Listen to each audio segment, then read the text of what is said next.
ძალიან სასიამოვნოა იმის ნახვა, რომ მუშაობა მიდის, არ სჭირდება. მაგრამ მაინც გვინდა რაღაც დამატებითი ინფორმაცია მივიღოთ იმის შესახებ, თუ რა ეტაპზე ვართ, როგორც ვხედავ და ვატყობ, გრაფიკში ვჯდებით. მას შემდეგ რაც შევცვალეთ სამშენებლო ჯგუფი, აშკარად მოიმატა მშენებლობის ტემპმა. სვეტები უკვე ჩასხმულია ზედა სართულის, როგორც ხედავთ. მაინტერესებს მეორე სართულზე როდის დავიწყებთ ფილის დასხმას? მეორე სართულის ფილას დავასხავთ ალბათ 10-12 დღეში.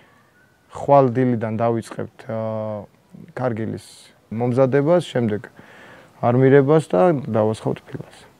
ანუ როგორც ხედავთ, მიხეილ, ჩვენს მითითებულ გრაფიკში ჩვენ სრულად ვჯდებით, ვაკონტროლებთ და სახლით ჩაგბარდებათ თქვენ როგორც გსურდეთ. დარწმუნებული ვარ, რომ ასე იქნება. მიხარია ძალიან. თავარია გრაფიკიდან არ ამოვარ. კი ბატონო.